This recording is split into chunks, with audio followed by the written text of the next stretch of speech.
Hey, it's Heather White. So had I not brought a lighter with me, what would my friction fire options be? Should have said what would my fire options be? They would be friction fire. So having said that, around here I know from experience, the quickest and easy one to do if you have some string is a bow drill.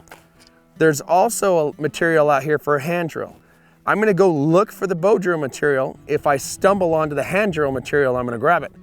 The reason being is that a hand drill is faster because you only need 2 parts. You make it really quick, but a bow drill is a little more reliable in my opinion because you have mechanical advantage, and with mechanical advantage, it's easier to even dry that material out in the middle of a rainstorm to create fire than if you're trying to spin along a hand drill. All right, so let's go out and see what we find. Let's talk about material selection. Now, I have been walking along this creek where I have sagebrush, mullein, seep willow. I also brought some material that can be found elsewhere here in Utah. I brought this little piece of mullein. This is the same exact plant as this. I've just carved it down. Put that away. And I brought a couple of roots of cottonwood. There isn't a stand right here close, but I still want to have this so that I can talk about it.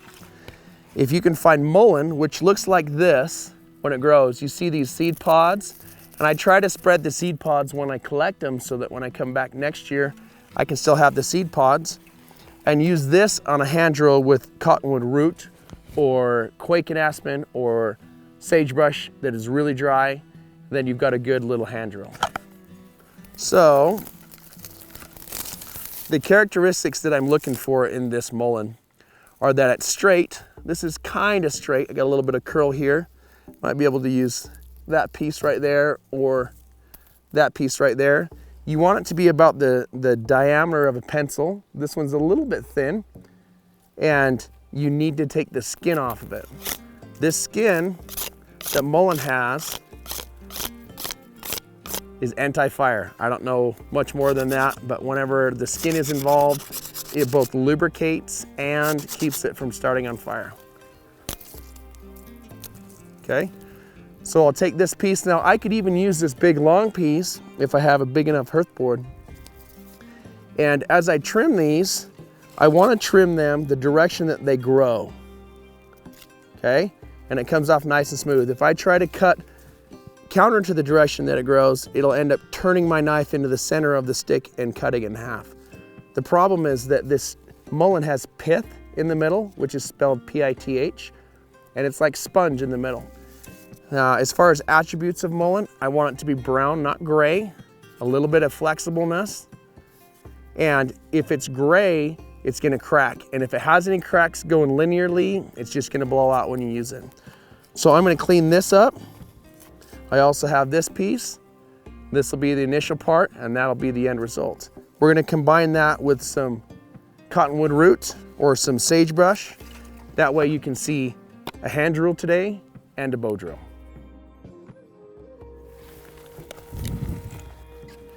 All right, so I've talked a little bit about cottonwood root. I've talked about mullein. Now let's talk about sagebrush. The ideal sagebrush that you're looking for is freshly dead and still standing. That's really hard to find. You can bust a coal with a bow drill with live sagebrush, but it takes a lot of work. So I've walked along and I found, you know, big-ish. Ideally I want 6-foot tall sagebrush, but it takes about 300 years for that to happen. So that's hard to find. This is about 4 or 5 foot tall sagebrush. The way that you can identify that it's sagebrush, I wish I could show you the smell, but you grind this up, it smells like sage. If you've ever smelled sage from a smudge, you know what sagebrush smells like. It's the only thing that I know of that smells like that, anything in the sage family. Extremely pungent, extremely strong, antimicrobial. You can use it to wash your hands, you can burn it to keep mosquitoes away. It serves a lot of functions. So this is the sagebrush bush, and there's a dead one right here that I'm hoping I can get at least a straight piece about that big and a square piece about that big out of, so that I can turn it into a bow drill. So, as I was walking along, we ran into this chunk here. I might be able to pull a Hearth Board out of that right there. And I can probably pull a spindle out of that guy right there. The problem with sagebrush is that it's kind of like laminate sheets. Ideally, you want to cut this with a saw. I didn't bring a saw. You may not have a saw, so we're going to cut it with our knife. So understanding the way that it's laminated together will help us in how we cut it. Okay. Clean that up a bit. Big old piece back there. Now, if I just pry on this, what's going to happen is it splits it all the way down the center, and that's the problem. So it helps to just pull on it. As you can see, it's just sheets of laminated sheets of wood. Okay, so if we use the chest lever or chest lever, I put the blade towards me, put it on my chest, and I pull my shoulder blades together. Okay, so the way that works, slide this out of your road, is I just pull my shoulder blades together, and it's an extremely strong cutting mechanism. Gives me the ability to cut across all of these sheets of laminated. Again, it's not actually laminated, I'm just using that as an explanation. But it gives me the ability to cut across these chunks. Now, this is almost too small, but I'm gonna take this one and we'll use whichever one works best. That might create a good little spindle. Now, if I clean this up, don't cut on your leg like I was about to do. That's a no-no. Kind of catching on that little knob right there.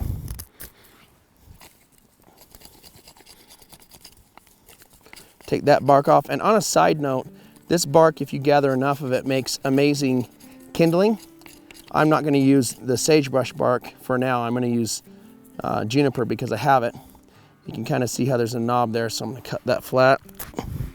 Take it out, kind of a knob on the other side. That's a fairly straight spindle.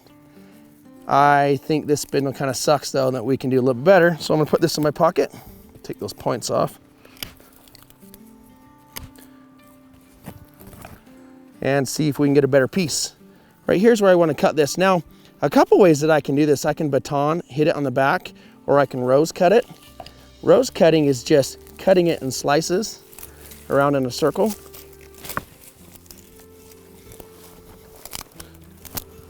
Again, I'm cutting away from my body, and I'm not just going to pull on this sagebrush because I actually do want to get it in one piece without it splitting.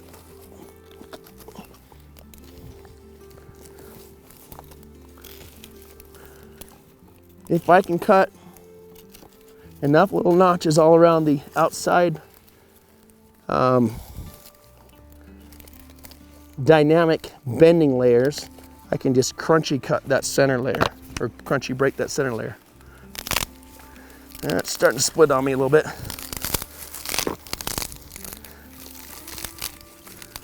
That's not perfect. I'm gonna have to cut into it when I pull it off. See how it starts to split up the middle? That's not what I want. But what I can do now is I can just trim all this out now that I've actually harvested it. So a rose cut from the top looks like this. I cut in and I curl as I cut it.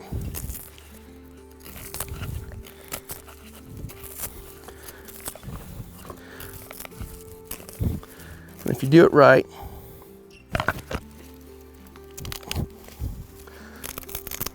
should be able to just break that off.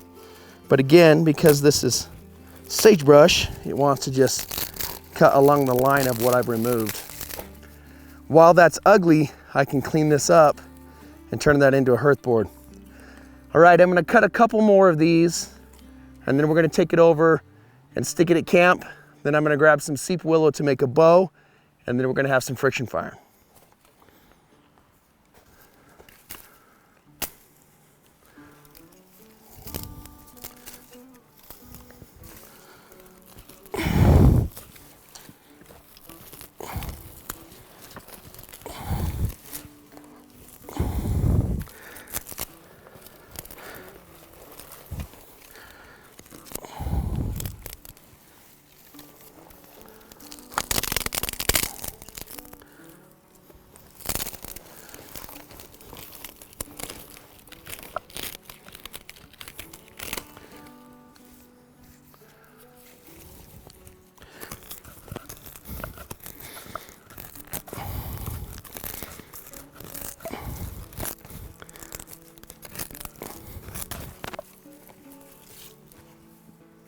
make a spindle out of that.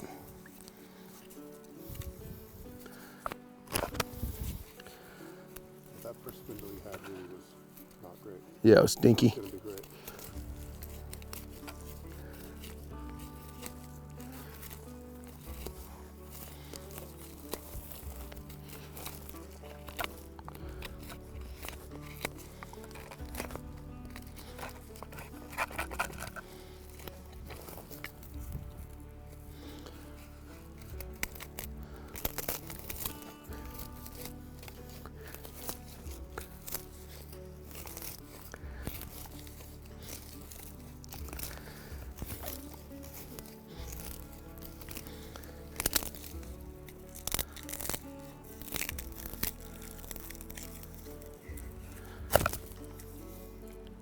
That looks better.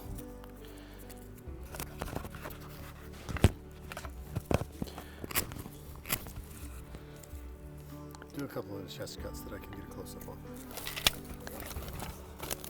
Because that's a unique technique.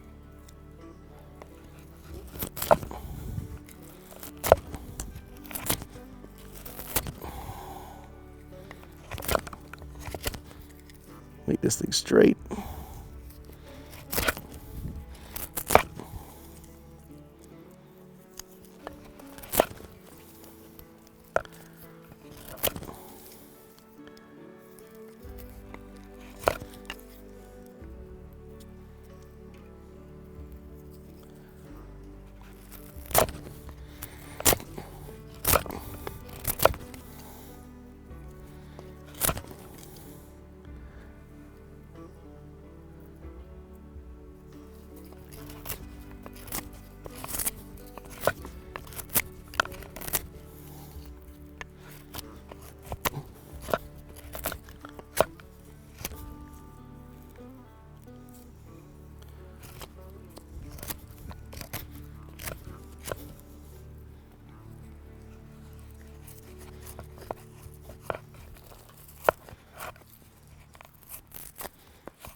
Okay, what I'm trying to do is make this cut straight. So if you can imagine a banana shaped like this, you just see where the curve of the banana is and you carve it.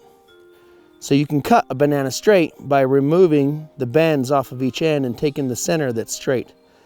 And then what I'll do to test it is I'll just stick it on my thumb, see if it rolls with my knife. Right now it's slightly lopsided, which is one of two things. Either your point is off-centered, which is the case in my situation. Now it's in the center. Or you got a fat side. I got a little bit of a fat side right here, which is just pretty easy to trim down. And I'm not getting super aggressive with it. I'm just taking just enough so that it will spin when it comes time. So that is a good spindle. Now I also want a good hearth board. It's time to cut on that one. Put that in my pocket. Some trash in my pocket here. I got the crappy one, which I'll keep. If you make a couple and one of them doesn't pan out, just chop it up and turn it into tinder or kindling, and you're good. Now I should be able to pull a hearth board out of this guy. Now it's split about that deep and it's crooked over here. So what I'm looking for is about that much of it. I want more, but this is what it's given me. I'm gonna cut that off because it's split, and I'm gonna cut this off because it's all knotty and crooked. And we're gonna see what it looks like underneath all of this bark. And if it's all jacked up, we get another piece.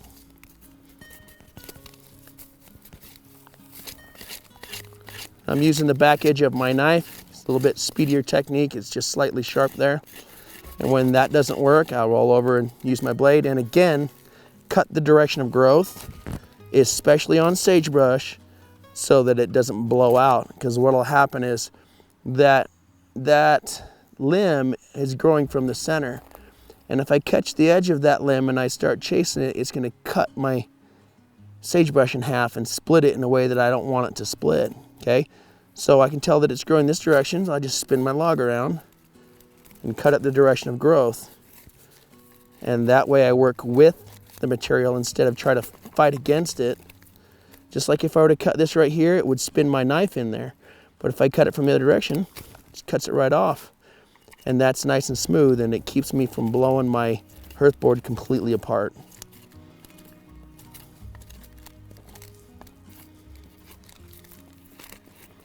Just the back of the blade and speed this up a bit. That's almost too small for a hearth board, but might be what we have to work with because that's what we have.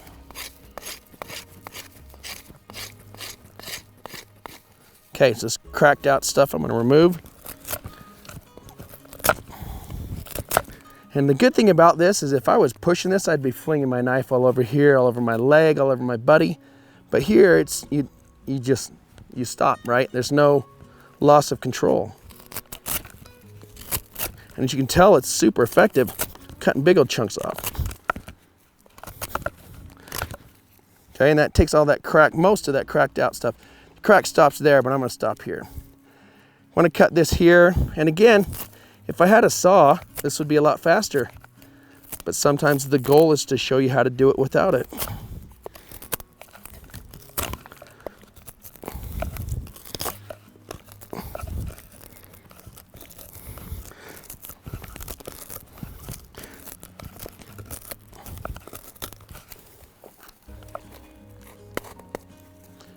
Yeah, it's still not quite deep enough.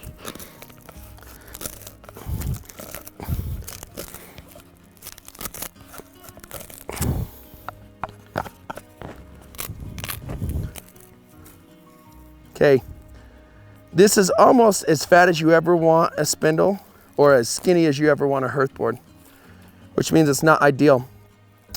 So I'm going to look around for a better hearth board while I'm here. If I don't find one, I don't find one, and I use this one. But while you're here and while you're gathering, get a couple kits worth. That way, if this doesn't pan out, I don't got to come back out here and gather more material. All right.